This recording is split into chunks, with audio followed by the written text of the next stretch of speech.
Hey everybody, welcome back to the vlog. So I am back from the beach. And you ask why? Well, I just thought that I deserved it.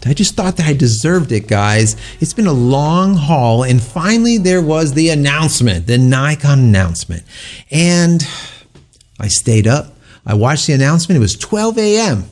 and it was over by like 1 a.m. And then I did notes to the wee early morning hours, and finally I had to get up at the crack of dawn.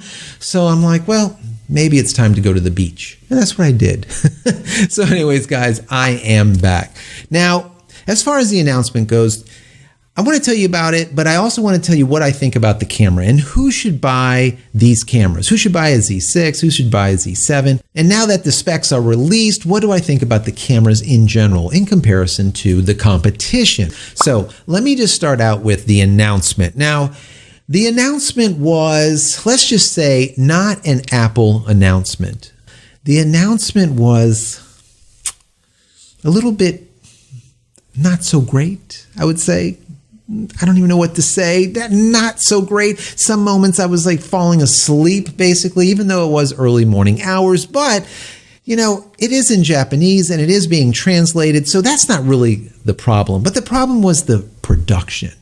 I mean, at times you'd have people speaking in front of this long screen where they were projecting 3 monitors onto the screen, and you can see their shadow on the screen. I mean, you know, as a video guy, I mean, you guys know you don't have shadows on a screen that's going to project. I mean, have the talent farther away. So, you know, Nikon is a $6.5 billion market cap company. They can rub a couple of coins together to make a good presentation, let's just say. It just felt like back room. I don't know. That's just my opinion. I've done these for many years, okay? This was just not good. It was not good. The information was good. The cut scenes were good, but the actual presentation was just lackluster at best. I mean, guys, there was a point when they did the reveal of the camera itself, and it had like a little black cloth over it, and you see him grab the cloth, take it off, and you see him grab the camera and hold it. And he holds it, and then you see him look to the other side, 2 hours later. And I'm like, what? I'm looking at the feed, and I could swear that the feed has gone like into pause, right? I think that it's no longer live or something. I'm looking at it, and no, it's live. I swear to God, he was just sitting there, just stuck. I'm like, what is this? It was a photo op. They're broadcasting worldwide, and it was literally a minute or two of him holding the camera for a photo op. Like, what? I can tell you how many of these events as press I've gone to over 10, 20 years, okay? Photo ops are done after. Once all the streaming, everything is done, everything is finished, you meet, you have a photo op, and that's it. Not during a live event. I mean, I'm like, what is going on here? And it just started tanking from there, okay? I don't know. There was parts that were just, I don't know, uncomfortable. To the Nikon fans and photo enthusiasts who are watching this live broadcast around the world, your quest for better photography will never end. And Nikon will continue to push the envelope for image making so we can satisfy each and every one of your needs. It just felt like that video that I told you guys about, that very last one, that I'm like, God, this just doesn't make sense. Why? The first one was so good. What happened here? I don't know. It felt like that. It was like the same company that put it together. So anyways, it is what it is. That doesn't take away from the camera or the announcement, but I just got to say, the announcement, man, they could have really worked on that announcement. So as far as the cameras go, I want to give you a difference between the Z6 and the Z7 and what ends up being the same. So let's start out with what's the same, and then we'll kind of get into it a little bit more detail. The buttons are all in the same place because the body is identical. They both use the brand new Z mount, that 55 millimeter massive mount. They have one XQD slot. They also both have magnesium alloy bodies, and they are both weather sealed. That is really good. They have 3.6 megapixel OLED EVF, which is really nice. They both will shoot 1/8,000th of a second all the way up to 30 seconds. And with a flash sync, 1/200th of a second. They both have a 3.2 inch tilty screen, not fully articulating, but tilty screen with 2.1 megapixels, so it looks really nice. They both have a hybrid contrast and phase detection autofocusing system. They have PDAF. Now remember, that was their patent back in, I think it was December of 2017. It's here, guys. It is here. A bunch of you asked about it, and they said, do you think they're going to have that PDAF that's very similar to DP or dual pixel AF in Canon? I said, yeah, they probably will have it. And sure enough, they did. So that is really good. Now the AF points are covering 90% of that sensor. So that's also really good. It's not 100%, but 90% to me is good enough. They both have face detection as well as tracking for both photo and video. They have 4K video at 30 frames per second, and 1080p they will do all the way up to 120 frames per second so that you can have slow-mo, which is nice. Maximum recording time, 29 minutes, 59 seconds. That is normal right across the board unless you have a system that is specific to video. For example, the C series on the Canon side, it will allow you to run all day long and record over and over and over. It will just keep on making these smaller 29 minute and 59 second files. This does not. One, and that's it. You have to restart again. Now, they also both have a clean 10-bit 422 video out, which is nice, and they shoot N-Log. A lot of you guys have been asking for log because you know that color grading after the fact produces better video. Why? Because you can just do more with it. You can push and pull it. You have a flat image, and now you can add your color and your contrast after the fact, and you have a greater amount of dynamic range. Finally, they both have USB charging, a mic jack, as well as headphones, and you're going to have USB 3, which is Type-C, in the camera itself. All sounds fantastic. Now, where things change is with the Z6, you're getting 24.5 megapixels, whereas the Z7, you're getting 45.7 megapixels. That's a big difference on the Z7. Now, as far as metering range, the Z6 will go down to a -4 EV, whereas the Z7 will only get you down to a -3. So you get 1 EV difference. That is also the case when it comes to autofocus detection range. You're looking at -2 EV with the Z6 and -1 EV with the Z7. Now, as far as ISO sensitivity, you have the Z6 sitting at ISO 100 all the way up to 51,200, whereas you have your ISO on the Z7 going from 64 up to 25,600.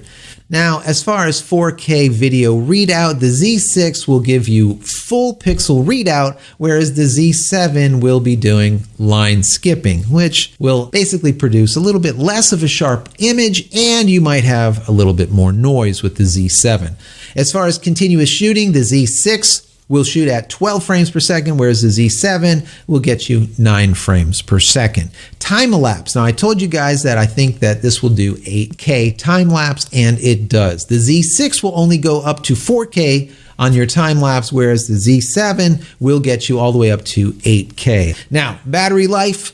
The Z6 is at 310, whereas the Z7 is at 330. And God, we'll get into that later. Anyways, price, $2,000 for the Z6 and $3,400 for the Z7. That's just the body alone. So let's take a look at the positives and the negatives. Now, one of the reporters that were there that was handling these two cameras, they said that it felt very rugged, which is definitely a positive. Also, like I said before, they both have weather sealing. That is really, really good, especially if you're going to be taking it out in any type of harsh weather conditions, be it cold, hot, or rainy, or whatever the case might be. So that is really nice.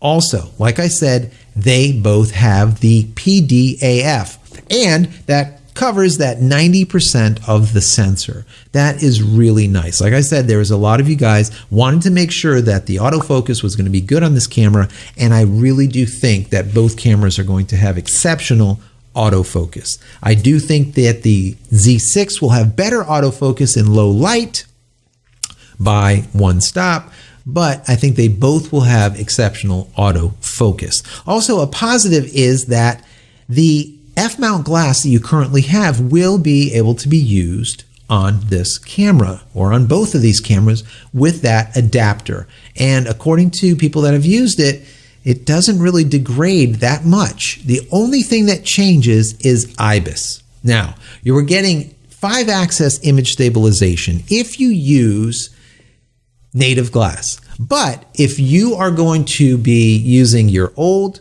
Nikon F-mount lenses with the adapter, I believe, don't quote me, I believe this takes it from a 5-axis image stabilization down to 3-axis image stabilization. Is that an issue? Probably not, but it's something to keep in mind. Also, one of the big positives is, like I said, N-log. N-log is very important. Many videographers want log because they want to be able to color grade after the fact, and being able to have a greater dynamic range and be able to play with it later in post-production is what we want and need. And finally, that HDMI port. Awesome, awesome, awesome. 10-bit 422, clean signal. I like that a lot. Now, as far as the negatives go, the way I see it, one slot. Why one slot? The competition has 2 card slots. Why do you put one?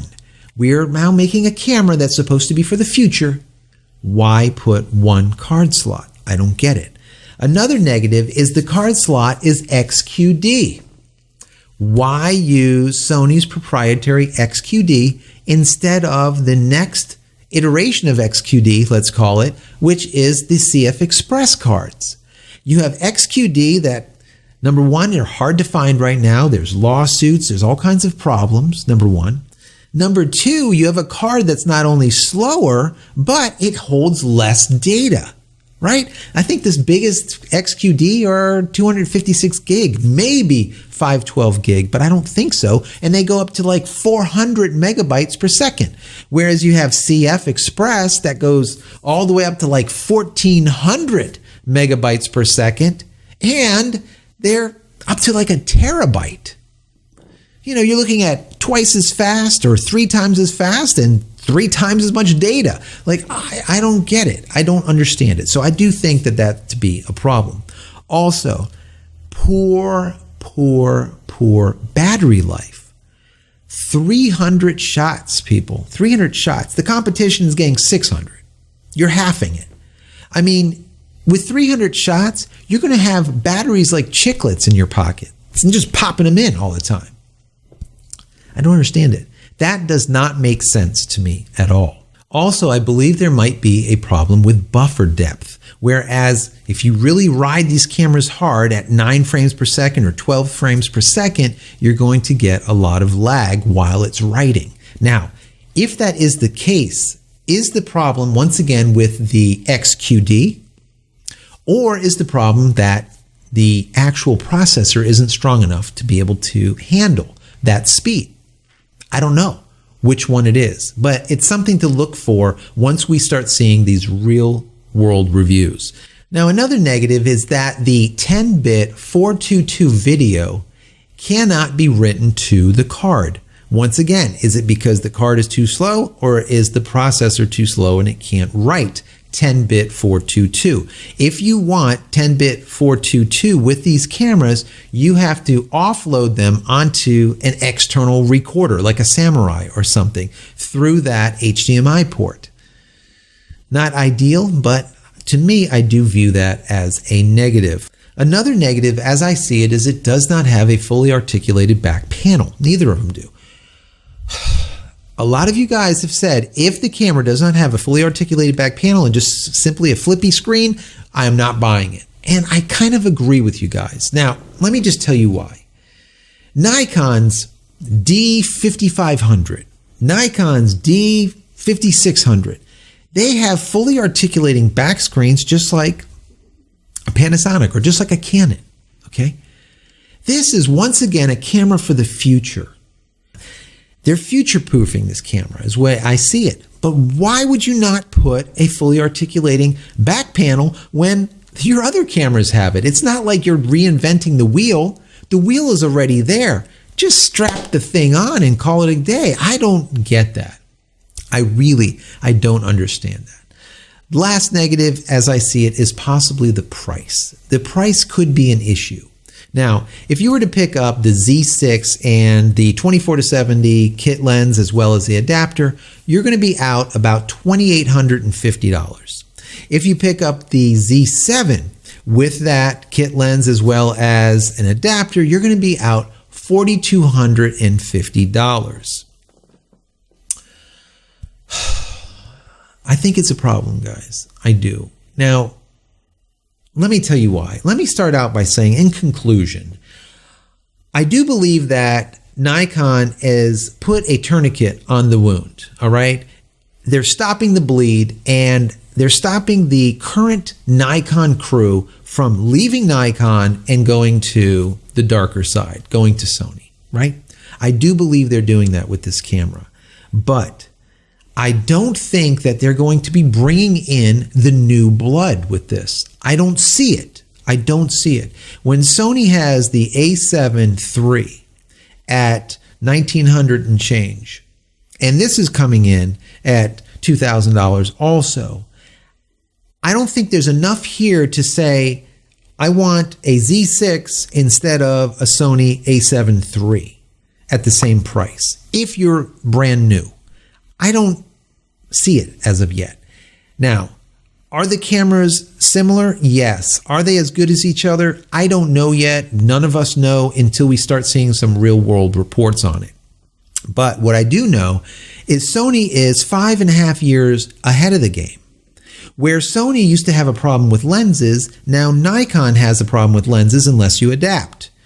Sony now has Sigma as well as Tamron on board, making their lenses for them also, so there's cheaper lenses available for that platform. With that being said, I think that Nikon has done a really good job with the camera. The cameras themselves look really good, and I like the specs in them a lot. And I'm hoping that once these real-world reviews come out, when the NDAs are all lifted, I think that we're going to see some stellar video, some amazing photos, and I think that the AF, the tracking, is going to be really, really good. But is it enough, guys? That is my question.